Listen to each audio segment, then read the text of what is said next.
एक बात और बताएं लोगों, तुम नहीं जाना तो जब तुम बुरो कर्म करे बहुत आनंद आएगा। जब बुरा कर्म करोगे तुम बहुत आनंद आएगा, लेकिन परिणाम बड़ा भयंकर है। परिणाम बड़ा भयंकर है। बुरा कर्म है खून की तरह। खून शुष्क लाल होता है, थोड़ी देर में धरती पर काला हो जाता है। बुरा कर्म है बबूल के बीज की तरह। बबूल का बीज कभी उंगलियों में लेके यूं करना, बहुत मुलायम, रेशम से भी, और नीचे से निकलता है कांटे। इसी तरह लोगों, जब बुरा कर्म करोगे तो बहुत आनंद आएगा, बहुत आनंद आएगा, लेकिन परिणाम भयंकर।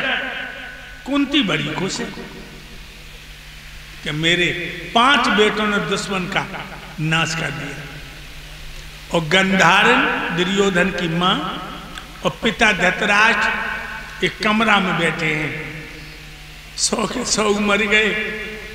गंधारण घुटनों में मुंह छुपा के फपक फपक के रो रही है अपने बेटों की याद करके।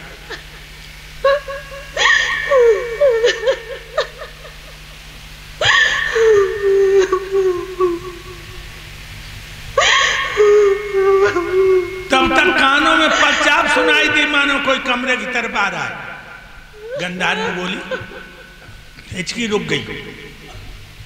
कौन है? मेरे कमरे की तरफ कौन आ रहा है? अब आ जाए। भाभी, मैं हूं तुम्हारा देवर विदुर। आओ देवर, बैठ जाओ। चाचा विदुर बैठ के।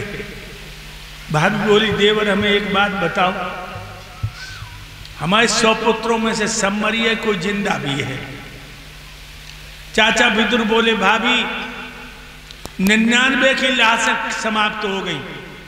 तुम्हारा ज्येष्ठ पुत्र दुर्योधन जिंदा है, उसकी कमर भीम ने तोड़ दी, और वो अपने शरीर को पशु पक्षियों से बचा रहा है। जो इतना सुना लोगों, फिर घुटनों में मुंह छुपा करके फपक फपक के रोने लगे।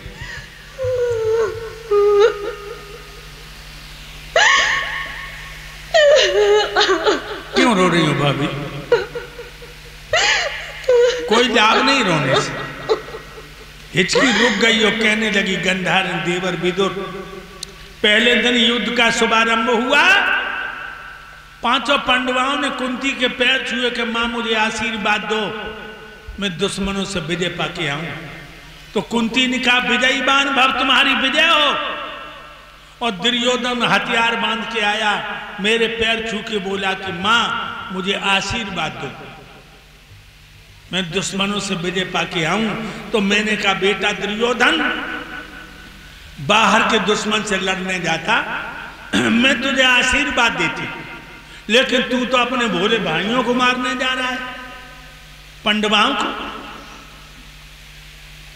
मैं तुझे विजयीमान भव का आशीर्वाद नहीं दूंगी। मेरे भाइयों, गंधारण बोली, मेरा बेटा बिना आशीर्वाद के चला गया विदुर। तब तो मुकाबला था यम के कुंती के पूतों से, अब मेरे बेटे का मुकाबला यम के दूतों से। मरने से पहले मैं अपने बेटा के माथे को चूम ले तो मेरे दिल की आग ठंडी हो जाएगी। चाचा विदुर बोले, चलो। उंगली पकड़ के वहां पहुंचे जहां दुर्योधन पशु पक्षियों से बदन को बचा रहा था। मेरे भाइयों, चाचा ने जानवर भगा दिए, और जो मैया को देखो, दुर्योधन बोला, मां आप आ गई। गंधार ने टटोल के माथे को चूम के कहा, बेटा मैं आ गई। कितना समझाया था तुझे कि पांडवों को 5 ही गांव दे दे, तू नहीं माना। कन्हैया ने आके कही, दुर्योधन 5 गांव दे दो, तो तूने कहा कि अहमी जानामि धर्मा, अहमी जानामि अधर्मा। ये माधव, मैं धर्म को भी जानता हूँ, अधर्म को भी जानता हूँ। धर्म में मेरी प्रवृत्ति नहीं है, अधर्म से मेरी निवृत्ति नहीं है। बिना युद्ध के सुई की नोक पर नहीं देंगे। और जब हमने तो उसे कही भगवान की बात मान ले, तब तू हमसे क्या बोला? जब ग्वाल गमार अहीर को तू भगवान बता रही है। जो अहीरों की लड़कियों में नाचत रहो, दही माखन मांग मांग खात रहो, जब नचकैया को भगवान बता रही है, जाके अंदर एक ही गुण है, ये बंसी अच्छी बजा लेता है। गंधार ने बोली बेटा दुर्योधन, वो कन्हैया की बंसी नहीं, बंसी बन के तो मछली की तरह फांस लो। वो कन्हैया की बंसी ने बंसी बन के तो मछली की तरह फांस लो।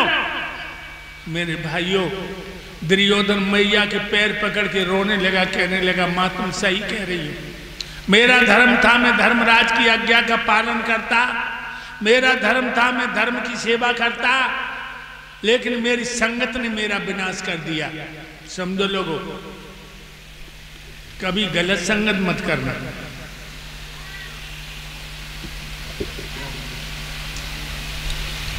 जुआरी की संगत करोगे जुआ खेलने लगोगे, दारूबाज की संगत करोगे दारू पीने लगोगे, लुच्चे लफंगरी संगत करोगे पराई बहन बेटियों में बुरी दृष्टि डालने लगोगे। हमेशा संगत करना संतों की, संगत करना सज्जनों की, दुर्जनों की नहीं। दुर्योधन अब पछता रहा और कह रहा कि मेरा धर्म था मैं महाराजा युधिष्ठिर की सेवा करता। चौंक पड़ी गंधार, क्योंकि अच्छी बात तो दुर्योधन के मुंह से जीवन में सुनी नहीं, और पहली बार अच्छी बात सुनी। एक बात और बताऊं भक्तों, नीच की पहचान क्या है जाना तो नहीं जाना तो? नीच की पहचान है कि वो दूसरे का हमेशा बुरा चाहेगा। नीच की पहचान है कि बाके मुंह से जो शब्द निकलेगा वो नस्तर की तरह कलेजे को चीरता हुआ। पागल पे गुदना गुदवाओ तो उल्टो सूदो गूंदे गो, और ऊंट पेड़ ते पहुंचियो तो पत्ते पत्ता सूते गो। अंधा पे भैंसिया कुतबइयो तो 9 की 11 कूते गो, और कुत्ते चे कितनो समझाइयो तो टांग उठाए के मुते गो। गंधार ने बोली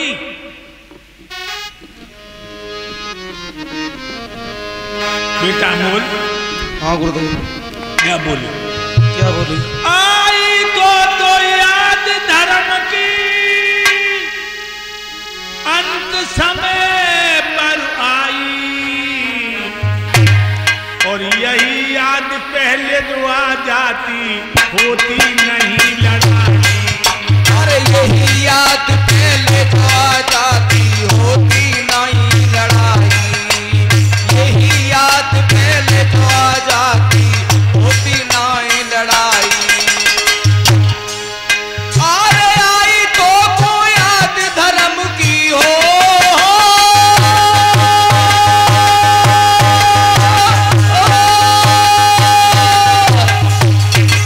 आई तो याद धर्म की अंत समय पर आई। यही याद पहले जो आ जाती, यही याद पहले आ जाती होती नहीं लड़ाई। अरे यही याद पहले आ जाती होती नहीं लड़ाई। और कह रही बेटा बादल धर्म को भूल गयो जब लक्षा में बन पायो। कुंती और पंड बन को तुम न्योता देख बुलवायो।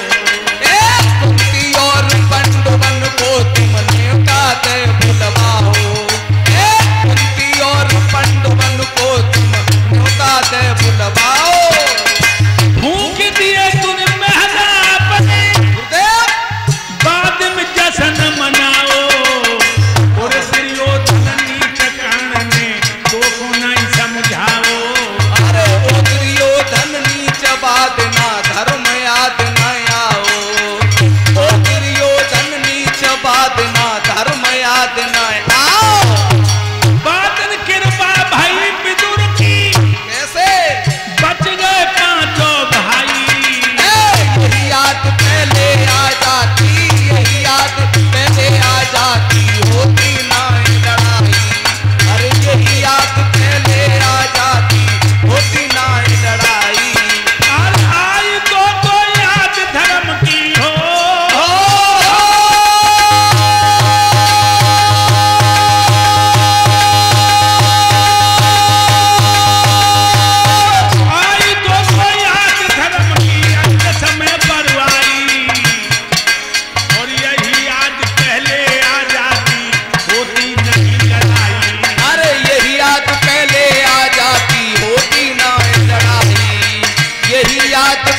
बात कर रहा है तू?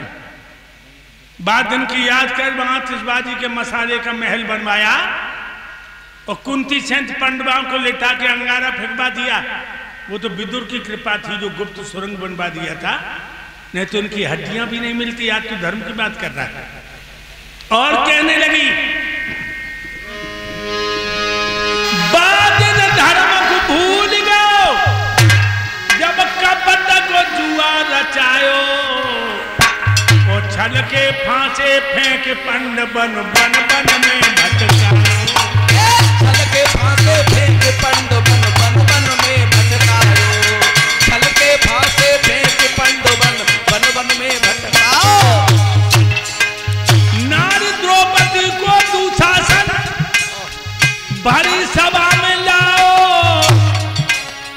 और दुर्योधन नीच बादना धर्म याद नहीं आओ। दुर्योधन नीच बादना धर्म याद नहीं आओ। ओ दुर्योधन नीच बादना धर्म याद नहीं आओ। कह रही बेटा, महीना में औरत के 3-4 दिन ऐसे होते हैं, उसे छूना तो बहुत दूर, बाकी छाया से बचना चाहिए। जब वो मानसिक धर्म से होती है, द्रौपदी मानसिक धर्म से थी, उसने नहा करके कपड़े नहीं बदल पाई थी, और तूने कहा जब औरत को नंगा करके मेरी जांग पर बिठा लो। रज सुधा नारी की साड़ी,